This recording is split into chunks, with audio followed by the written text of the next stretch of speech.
May I have your Lordship's permission to commence the proceedings of the ceremonial bench to mark the completion of 75 years of the establishment of the Supreme Court of India. Please. May I now request Learned Attorney General for India to address on this occasion. Honorable the Chief Justice of India, Honorable Judges of the Supreme Court, Mr. Kapil Sibal, President SCBA, President and Office Bearers of the SCORA, Solicitor General, and law officers. Standing in the precincts of a sentinel on the Quivi, the Supreme Court of India, on a solemn occasion like this is a matter of great privilege and as etching an important milestone in our constitutional history.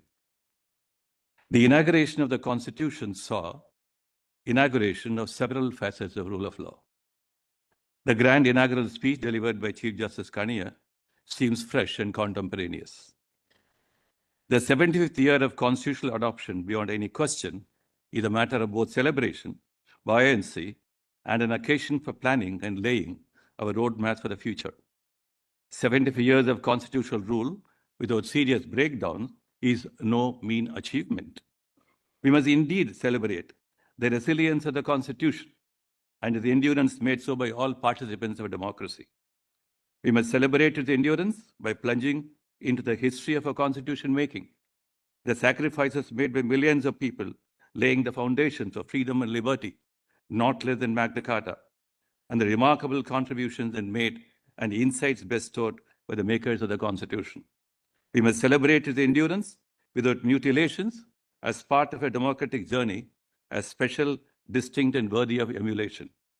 We must celebrate its endurance equally as part of the faith and commitment which we, the people of India, have placed in rule of law as informed by the Constitution.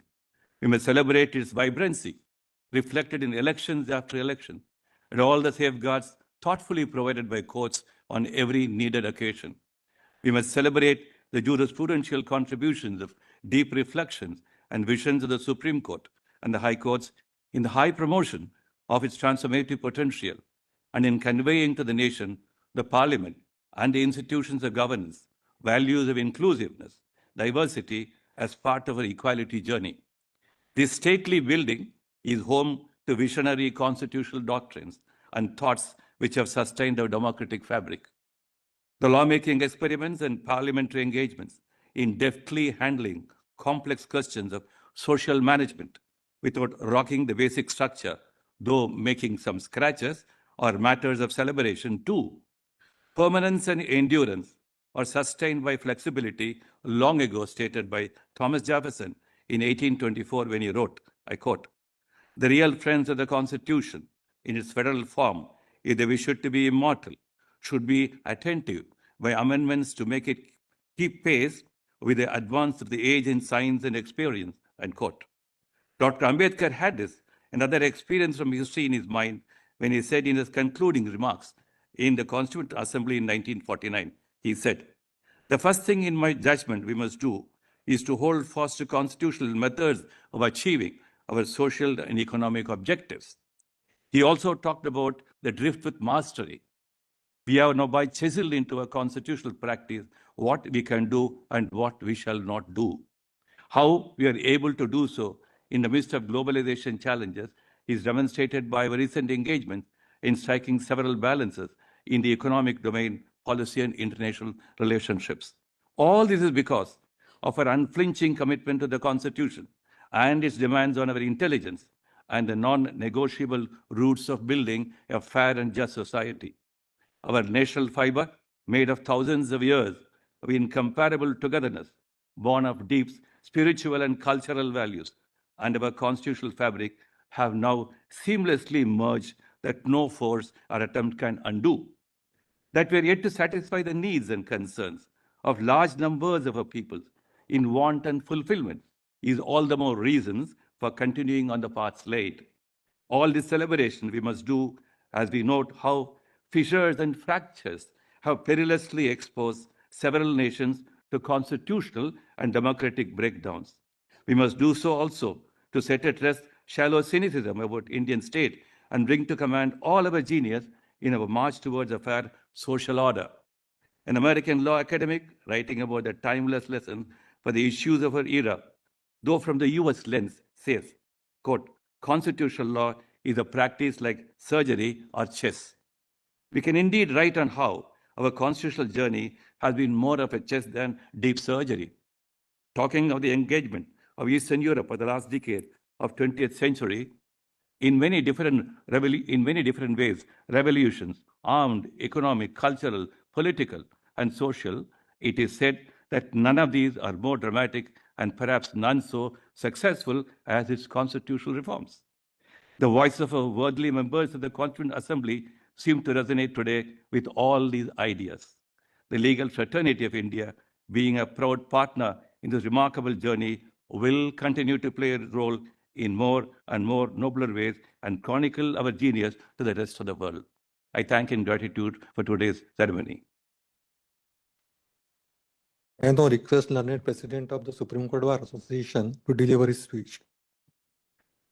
My Lord, the Chief Justice of India, Shri Sanjeev Khanna, Honorable Judges of the Supreme Court of India, my friend, the Attorney General, the Solicitor General, law officers, Executive Committee members of SCBA, the President of the SCORA, Executive Committee members of SCORA, my colleagues present here. As we gather here today to reflect on 75 years of this great institution, I want to begin by paying homage to those who brought us freedom. We pay tribute to the sacrifices made by millions who resolved to fight the might of the empire with the weapon of nonviolence. Used for the first time in any freedom struggle, this weapon signified a moral authority more powerful than the threats, violence, the criminal dehumanizing acts our people were subjected to. It is this hard-won free independence and this defiant allegiance to democracy that this court has been tasked with protecting, bringing dignity, autonomy, and mutual respect to the everyday lives of ordinary people. Right since its inception, our court has had no hesitation in deciding cases as per law without undue favor to the all-powerful state and with no regard to the political popularity of the policies in question. It was this independence that had the court questioning by 1964 whether the government had unlimited powers to amend the Constitution to take away fundamental rights in Sajjan Singh's case. In 1967, to protect individual liberties, the court held that the government had no power to amend fundamental rights in the landmark judgment in Golaknath, refusing to accept the argument that if the government was stopped from amending fundamental rights, there would be chaos. Finally, the impasse ended with the Supreme Court propounding the famous basic structure theory that disallowed amendments to the basic features of the Constitution in case of Nand Bharti. Faced with blowback in the form of judicial supersession and unprecedented transfers impacting the independence of the judiciary, and in time judicial review, the court in S.P. Gupta and later in Supreme Court Advocates and Record Association evolved the collegiate system to protect the judiciary from the executive. In Bomai, the court came down heavily on the abuse of 356 to dismiss state governments for political reasons. In Vadhava and Krishan Kumar Singh, the court struck down repeated ordinances to bypass lawmaking to be a fraud on the Constitution. In essence, the court has been responsive to the needs of the political environment and has sought to best preserve the constitutional vision of our founders despite the continual stresses and strains in our chaotic democracy. An area where the court has left an indelible mark is in the area of fundamental rights and civil liberties. The difference between A.K. Gopalan on the one hand and R.C. Cooper and Maneka Gandhi on the other, or between M.P. Sharma and Puttaswamy, Swamurthy Vishnu Joseph Shine, Suresh Kumar and Kaushal to Navtej Johar, Champaran Dorerajan to Indira Sani.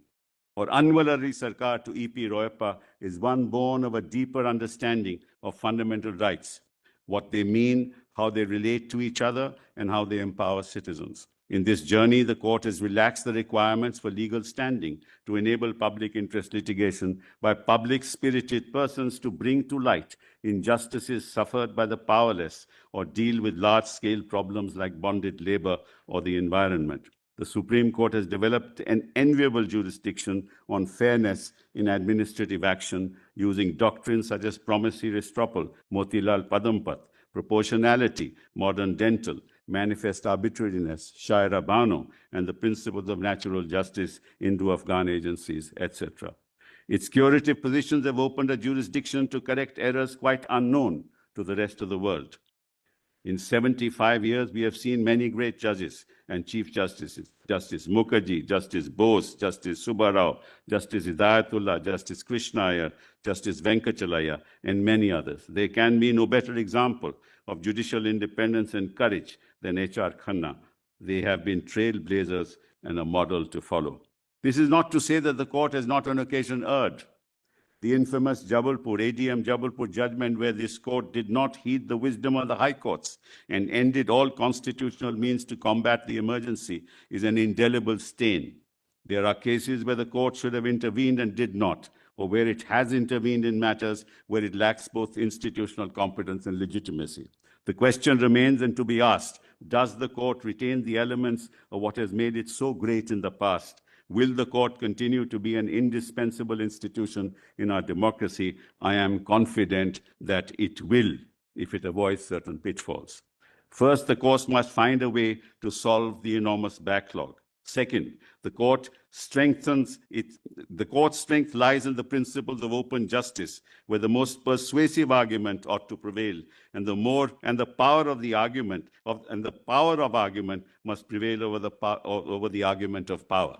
This means that the judiciary must eschew excessive secrecy and embrace a more open way of being. Third, the court must find a way to ensure that polyvocality, 15 different courtrooms, do not become 15 independent courts. Stare decisis and judicial consistency are the embodiment of the rule of law. Fourth, the court must not forget that the primary quality of predecessor judges who are remembered in their courage to defy conventional wisdom, to follow the untrodden path, to do the right thing. Courage is contagious, but so is cowardice. Our Constitution and its own proud history both demand that the court always stand up for our values, our freedoms, and our hallowed democracy. Our Constitution is at once accessible and sublime. Its message is loud and clear in the heart of all patriots. When we look at the history of independent India as outsiders or historians, we note that when faced with difficult odds, the Constitution has found its unassuming champions, not in the least among the bar and on the bench of this august court. This Bible of ours instills in us the values that we need to cherish, the values of sovereignty, of protecting the security of the state, of ensuring that our freedoms are not trampled upon, as this republic, through its democratic processes, seeks to realize the aspirations of ordinary folk at the bottom of the ladder. While the Republic has done human service to us in the past, we need to remain vigilant. This court must be the champion of our Constitution and bring to life the values of constitutional morality hidden within the cold print of the articles of the Constitution. These are interpreted by our great judges who truly understood, when confronted with challenges, the meaning of the constitutional values that permeate each article of the Constitution. These values need to be preserved, and we, the members of the bar and the judges, owe our allegiance to the rule of law, the upholding of which is our solemn responsibility.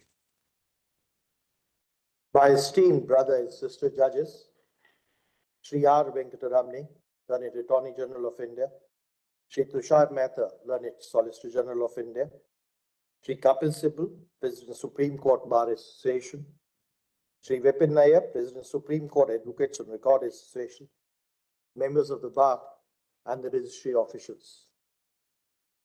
As we gather today to commemorate the 75th anniversary of first sitting of the Supreme Court of India, we stand on each historic occasion at an intersection an intersection that connects the history, the present, and the future. What began in 1950 as a successor to the Federal Court has evolved into perhaps the world's most vibrant and dynamic apex court that truly embodies the aspirations and diversity of 1.4 billion people. What sets the Supreme Court apart from the global stage is its unique character as a true people's court. The court remains accessible to common public, and in its diversity, the judges in the courtroom, the multitude of voices finds representation at the highest level of our judiciary. Each decade of our court's jurisprudence serves as a mirror of the nation's challenges. The rings of a mature tree that reflects its journey through different seasons, these judgments reflect not just the legal evolution, but our country's very pulse. What emerges is an unmoving structure carved in a sandstone, but rather a living and breathing institution. It has been responsive to the conscience of a democracy, adapting and evolving to embrace the complexities of each era while remaining rooted in the bedrock of constitutional values. The first decade, 1950, the sunrise years. In 1950, when we adopted the Constitution, the three wings of the government were assigned distinctive responsibilities. The monumental task was to transform a newly independent nation into embodying the values, the ethos, and morality of our Constitution. In Dr. B.R. Ambedkar's words, constitutional morality has to be embodied in nation building. It has to be cultured in the nation like India, where everything is newborn. To achieve this ideal, the Constitution bequeathed to the Supreme Court of India a wide and expensive jurisdiction. In its inaugural sitting, the first Chief Justice of India, Justice Kania, had said, Supreme Court will decide and interpret the laws of the land, but not in the spirit of formal and barren legalism. One of the court's earliest decisions, and Ramesh Thapar, pronounced on 26th May 1950, set the trend. The freedom of speech and expression guaranteed by Article 19 of the Constitution, it elucidates, is a right that could be restricted only under 19(2), which provides for certain reasonable restrictions. In another case, it was held, liberty of an individual and the protection of fundamental rights are the very essence of the democratic way of life adopted by the Constitution. And it is the privilege and duty of this court to uphold these rights. This court would naturally refuse to subscribe them or curtail them except as provided by the Constitution itself. The second decade of 1960s, the years of anchorage as well as discovery. In 1960, the sanction strength of this court was expanded to 14. The most significant judicial event of 1960s turned on the interpretation of a single word, law, in Article 13 of the Constitution of India.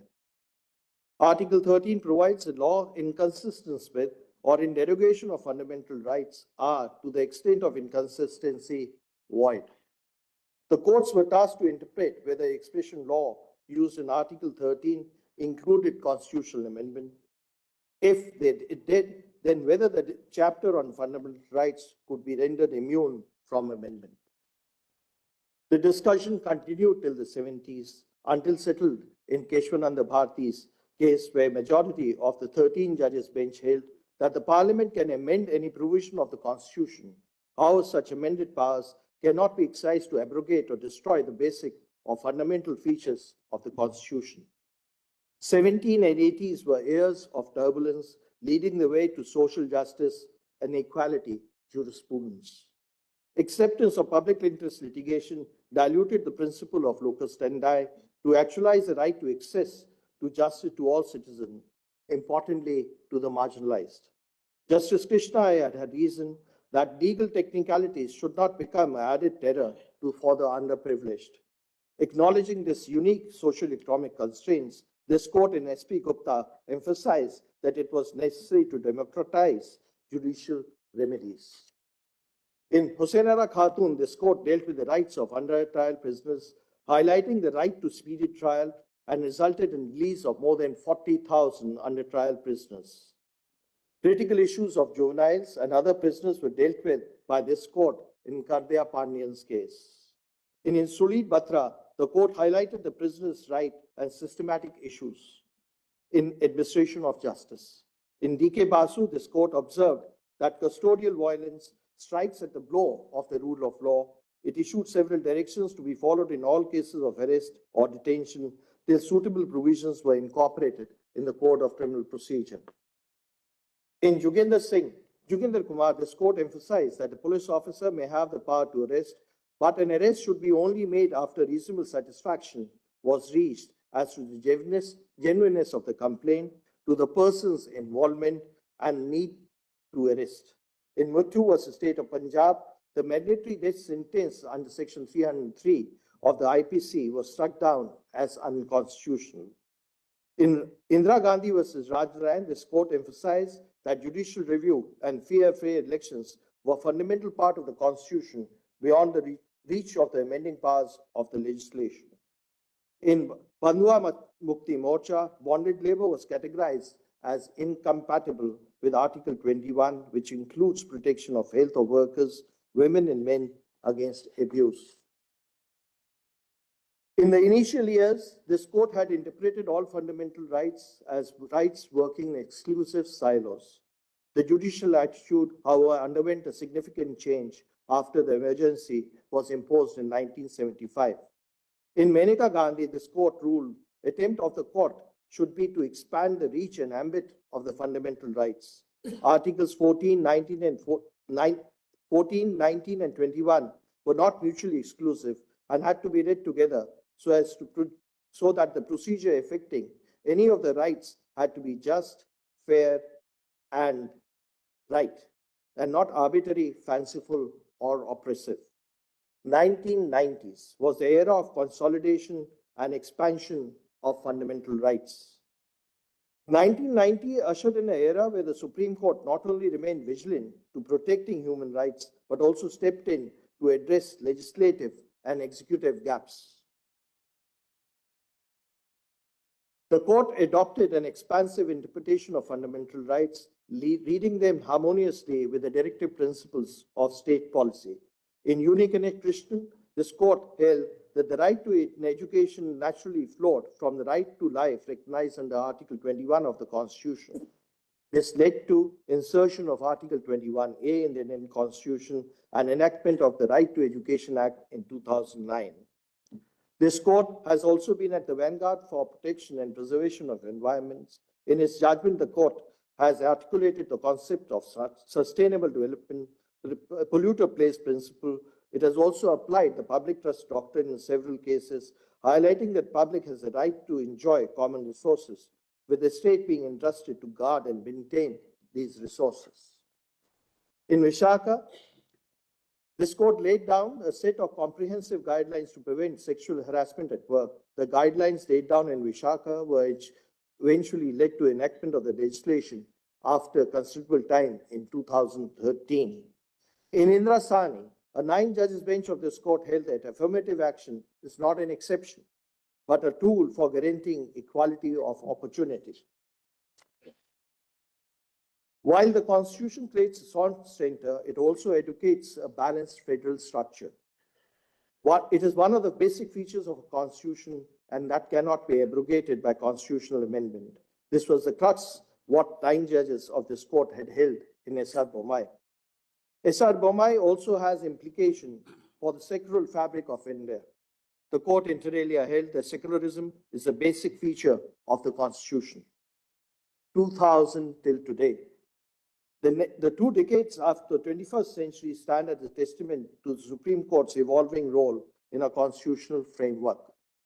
No other epic course worldwide navigates such an expansive domain, from personal liberty to environmental issues, from intellectual property rights to privacy to right to information.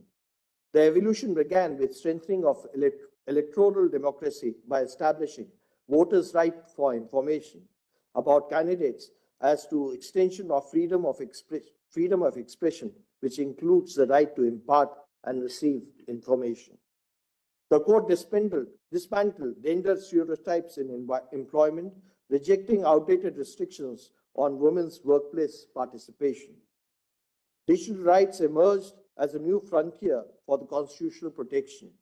The court struck down vague restrictions on online speech, extending constitutional safeguards to digital spaces. In socio-economic justice, it broadened affirmative action to include economic criteria, recognizing diverse forms of disadvantage in the modern society. Apart from public law, these court decisions have strengthened India's economic landscape by injecting clarity, efficiency, and fairness, be it in Insolvency and Bankruptcy Court or Arbitration and Conciliation Act. This court has also strived to strengthen alternate dispute resolution mechanism. Public understanding of justice has evolved from pure legal construct into a living force that touches across the lives in the nation. While the court's journey reflects remarkable evolution of right and reach, three challenges demand our attention. The first is the weight of areas which continues to delay justice. The second, mounting cost of litigation, which threatens true accessibility. Third, and perhaps most fundamental, justice cannot thrive where and when falsehood is practiced. These challenges mark the next frontier in our pursuit for justice. 75 years after a constitutional journey began, the Supreme Court stands transformed, yet anchored in its foundational mission. This transformation reflects a deeper recognition that justice must be principled and practical. In doing so, it makes the constitutional promise of justice, social, economic, political, a reality for millions of Indians. Over the 7.5 decades, this court has transformed constitutional promise into reality through its judgment. Jai Hind. May I have your Lordship's permission to conclude the proceedings of the ceremonial bench?